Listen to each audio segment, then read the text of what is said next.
The movie opens with a shot of outer space, accompanied by a text screen that informs us that the Skylab space station, which was home to hundreds of scientific experiments, fell out of orbit in 1979.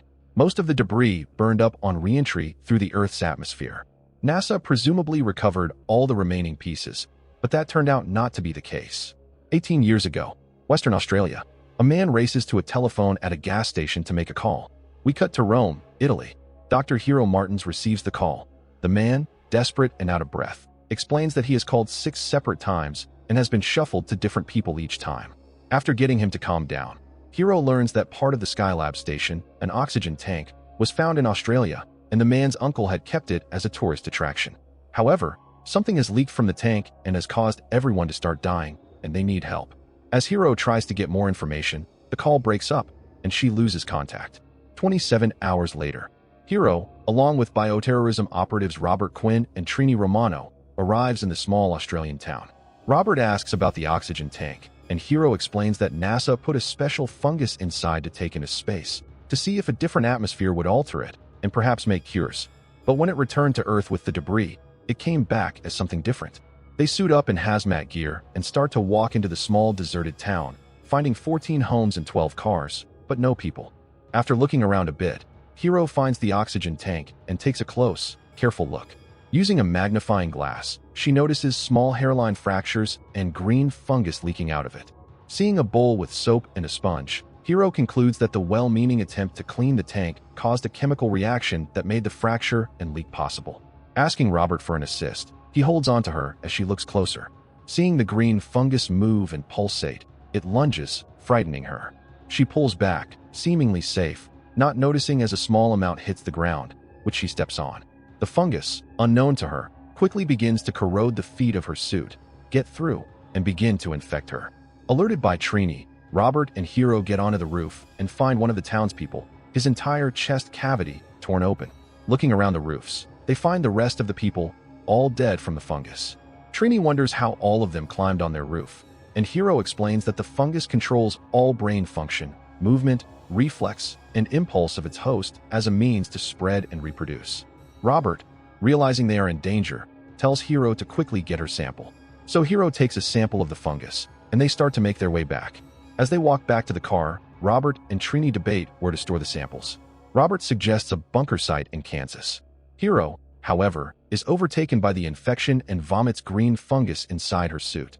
Hero runs to get away in the car, the fungus controlling her and directing her to infect others. Trini tries to shoot her, and Hero backs up, trying to hit her. Robert pushes Trini out of the way but injures his back in the process. Hero tries to shoot Trini while Robert tries to reach her. With a final moment of lucidity, Hero pulls the air tube from her suit and shoots into the gap, committing suicide. The government, now understanding the threat, places the sample into custody and has the entire town firebombed. Taking it to a secure facility in Atchison, Kansas, the fungus is put in cold storage. 20 years pass, and the facility and the threat are mostly forgotten. The upper levels of land are sold to a self-storage facility. Present day, Travis Tea Cake Meacham drives to work, listening to a self-help audiobook about being a better, assertive person. As he arrives, he is confronted by his boss, Griffin. Griffin wants his help with a night job that will be happening at the storage unit, but Travis refuses, trying to stay on the straight and narrow. After several failed attempts to get him on board, Griffin gives up and tells Travis he will be training the new girl and drives off on his motorcycle. Sitting down to read, Travis watches the cameras and sees the new girl, Naomi Williams. He notices something beeping inside the building, but cannot pinpoint where it is coming from. Later, a customer named Mrs. Rooney shows up, wanting to get inside her unit. Travis, trying to be friendly, comments on the weather, but Mrs. Rooney is curt and cold with the awkward Travis. Going down to her unit, she looks at a picture of her deceased husband, as it was their anniversary, and pulls out a gun, intending to commit suicide. After a moment of hesitation, she decides to take a short nap before she makes that final decision. Travis listens to his self-help tapes again, but still hears the beep. Getting on the intercom, he calls out to Naomi to ask her opinion on it. Coming back to the lobby, she initially hears nothing. Travis introduces himself by his nickname, Tea Cake, but notes it is a long story. Naomi gets a phone call and has a quick, unpleasant conversation with the other person before hanging up. She tells Travis that it was the father of her child, and that too is a long story. She soon hears the beeping noise as well and realizes Travis isn't crazy. At home in Raleigh, North Carolina, Robert gets a call from the government. Thinking it will be a false alarm, he tells his wife to go back to bed. Travis and Naomi determine that the beeping noise is coming from behind a wall. Naomi convinces Travis to break through the drywall, noting they can fix it tomorrow before Griffin even knows. Maybe it's a smoke alarm, or it's something terrible, Naomi jokes, wanting something interesting to happen. Travis, however, is hesitant, noting he needs this job, and Naomi quickly figures out why. He's an ex-con and is on parole as he unknowingly became a getaway driver for a robbery. Back in North Carolina, Robert retrieves a satellite phone from a safe and calls into a government center where a woman answers and explains the situation to him. The facility's coolant alarm went off hours before. Angry that he wasn't told earlier and enraged that those in charge aren't taking the situation seriously, Robert tells the woman he is speaking to that he needs a plane to Kansas, a car waiting for him, and a list of materials, as he is now retired and no longer has the equipment. Needing a name to refer to her as, the woman picks the code name, Abigail. Robert tells Abigail that she needs to call Gordon Gray only for clearance for all the information. When Abigail is hesitant, Robert tells her that this is the situation that she sacrificed respect and her personal life for, a moment to truly help the innocent when it counts. Back in the storage facility, Travis and Naomi break through the wall and find a large control panel that monitors temperature. Naomi explains the intricacies of it, saying she is learning certain things as she is going to veterinary school. Seeing a map on the wall, Naomi realizes there is an entrance to the lower floors. Travis is resistant, and Naomi calls him out for it. Travis then tells her that he has spent his life easily agreeing with other people, and it has led him into trouble. To illustrate his point, he notes that Naomi and her pretty eyes made him want to break through the wall. He isn't saying no per se, but wants to think things through more often. Naomi is taken aback by his compliment and then asks if he's ready to go or not. Realizing she will investigate with or without him, Travis decides to follow her. Outside, a man parks his car, a gun in the passenger seat. Down in the lower levels, Travis and Naomi find the pathway continuing through a janitor's closet. Naomi notices that Travis talks like he is from the hood, but Travis notes that all the people he knows talk like that. Naomi says he is loquacious, and Travis digs the term, not entirely realizing at first that it just means he talks a lot. Searching further, they find the ladder entrance that goes several feet down to the lower levels, and they proceed to go down. Outside, the man in the car tries to call Naomi again and leaves a message for her saying he is in trouble. The man, Mike, is Naomi's ex-boyfriend and the father of her child. Stepping out of the car with the gun, he goes to the trunk, where he hears movement.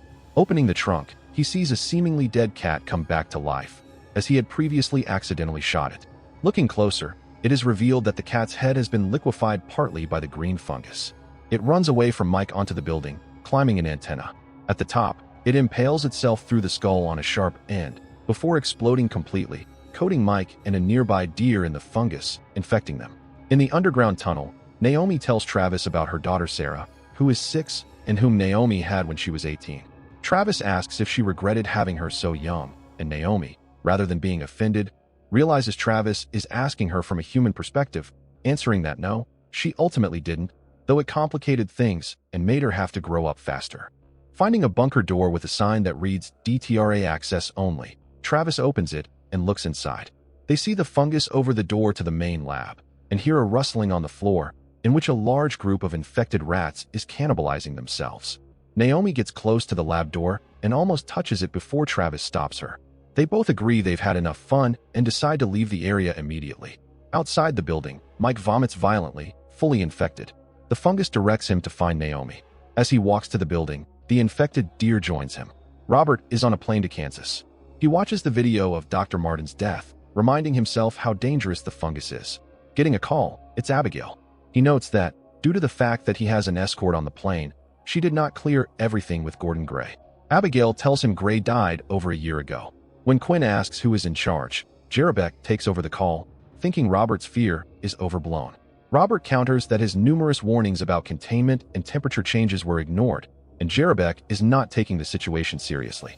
Jerebek tells him that they are only humoring his investigation due to respect for Gray and expects a basic report, thinking Robert is a joke. Abigail calls Robert back on her personal cell phone, realizing that Jerebek is not taking the situation seriously and still wants to help. Robert tells her to contact Trini to meet him in Kansas with a car and everything on a list he told her about, including item 7, which he says is the most important. Jerebek comes by, and Abigail fakes a pregnancy scare on the phone to distract him, which Robert respects for her quick thinking. Naomi looks up the acronym they saw on the initial panel they found and realizes it stands for Defense Threat Reduction Agency. As they go back up to the storage floors, Naomi sees a deer walking to the elevator. Travis sees it call the elevator and is flabbergasted. We soon see how. Years ago, the containment coolant in the facility started to go bad, causing the fungus to slowly creep out the door. Hours ago, a bug ate it, infecting it, and it started to crawl out of the facility. Minutes ago, the bug made it outside only to be crushed by Mike's car. The fungus then latched onto his car tire, which moved to the trunk and infected the cat, leading to its death and the infection of Mike and the deer. Following it back up to the lobby using the stairs, they watch as the infected deer begins to walk outside, only for it to start contorting. Turning around, it charges at them before Naomi pulls Travis out of the way. The deer then explodes, coating the lobby in gore. As they look at the mess in shock, they see Mike, even more infected. Mike sees Naomi and screams at her to open her mouth so he can vomit into it. He points his gun and fires at them, and the two understandably run back downstairs and hide inside one of the storage units. But before they fully close the shutter of the unit, Mike comes around looking for them. They stay quiet until he passes, but Travis accidentally drops an object, making a noise. Mike tries to open the unit, but Naomi and Travis shut it on his fingers. Knowing they are currently trapped, they decide to call the military. Robert gets off the plane and is met by Trini. She tells him they have everything except Item 7, which they will have to pick up. In the car, Robert gets a call from Abigail, who tells him a civilian call came through from the facility. Robert talks to Naomi, telling her help is on the way, and tells her to keep Travis calm as he quickly believes him to be a liability due to his panicked nature. After several minutes, they hear noise, but it is too early for Robert to have arrived. Travis realizes it is Griffin. Griffin arrives with a crew, and it is revealed that his big job that he wanted Travis' help on was stealing a bunch of high-end TVs from a storage unit. Griffin and the robbers go inside and see the hole in the wall and the gore. Griffin is beyond angry and, grabbing the intercom, tells Travis he is fired. Having a job to do, the group goes around the mess into the unit downstairs and begins taking the TVs up. Robert and Trini break into a house and retrieve a large knapsack from the basement. As they go to leave, a man confronts them from the stairs with a shotgun. Trini defuses the situation, and it is revealed that the house belongs to Anthony, her estranged son. Anthony tells his mom that if his wife knew she was here, she'd kill them both. Trini apologizes and asks about Thanksgiving, and her son says he will do what he can. Outside, it is revealed that Item 7 is a nuclear bomb. Quinn is amazed that Trini would hide it in the home of her grandchildren, but Trini notes it would be impossible for them to arm it anyway. Trini tells him to take her car and head over to the storage facility, as she'd only slow them down and risk both of them getting killed. Realizing Mike is still dangerous, Travis goes to leave the storage unit before Robert arrives. Naomi tries to stop him, but Travis tells her he just wants to do one good thing and help someone, even if it is Griffin and his thieves. Naomi decides to join him. Mike, meanwhile, attracted by the noise, goes to the unit where the thieves are stealing the TVs. He then projectile vomits on 3 of the thieves, infecting them, before he closes the unit and traps them inside. Mike then turns to Naomi and Travis and begins to chase them. Before he infects them, he gets shot in the head by Mrs. Rooney, and his body explodes right after. On the way to the facility, Robert calls Abigail and tells her he needs satellite imaging of the facility and that infected humans will run hot on imaging, and he needs to know how many people he may have to kill to curtail the spread of the fungus. Griffin, hearing the gunshot, pulls out his gun, reveling in the opportunity to shoot someone. After ushering Mrs. Rooney out of the building, Travis is confronted by Griffin and another man, Daryl, with Griffin accidentally shooting Travis in his haste. Forced to open the unit that holds the 3 infected thieves, Travis refuses to and locks it. Naomi arrives and sprays a fire extinguisher at Griffin and Daryl, allowing Travis and her to flee outside. The Rev, the main thief who has been outside the whole time, and hearing all the commotion and noise, decides to cut his losses, takes off in his truck, and leaves alive with the few TVs they had pulled out. Seconds later, Travis and Naomi come into contact with Robert, who gives them a gun for protection and tells them what they will do next. The two of them will take the nuclear bomb down to the facility and set it. After the countdown begins, they will have between 9 and 16 minutes to get out. He will stay behind and watch for the infected. Though what they are doing is dangerous, he makes them understand that he has to do the harder job. Kill technically innocent people because they are infected with an incurable parasite that will destroy the world. The two understand and put on hazmat suits and agree to take the bomb. Robert, meanwhile, slashes the tires of all the vehicles so no infected can get away. Griffin, not understanding what danger he is in, opens the unit his partners are trapped in and is shocked to find them fully infected by the fungus. Daryl tries to run, and in doing so, he falls into a pile of fungus that used to be Mike and gets infected, but keeps running away. Griffin then points his gun at his infected partners in crime and orders them to head upstairs. But the third thief, Cuba, immediately explodes before she even makes it out of the storage unit. Abigail, watching the satellite feed, tells Robert an infected is running up behind him. Quickly turning around, he fires on Daryl, killing him, but the quick twist causes a horrible back spasm, keeping him on the ground. Robert then sprays the motorcycles of the thieves with bullets, blowing up one. Meanwhile, Griffin continues to guide his infected partners upstairs until the female thief runs back down, leaving Griffin and the male thief. Down in the facility, Travis and Naomi manage to get the bomb down the ladder and into the lab. Not wanting to get deeper into the main lab as it is completely engulfed by the fungus, Travis and Naomi set the bomb on the door. Unfortunately, they realize that Quinn set the timer before they left and that they have 6 minutes to get out. They race for the ladder, as they were told the bomb has a malfunctioning timer that could either add time or subtract it. Realizing the suits will slow them down, they quickly remove them and get up the ladder. Outside, Robert sees Griffin and his infected partner try to get out.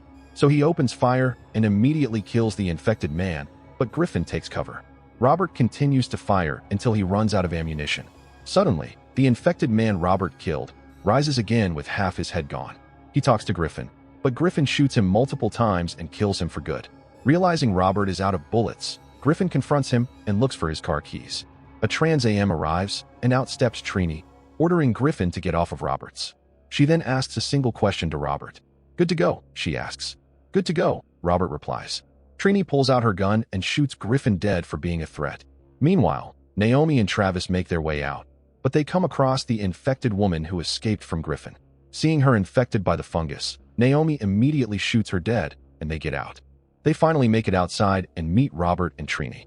Travis berated him about lying about the timer, but Robert says he was sure they could get back on time.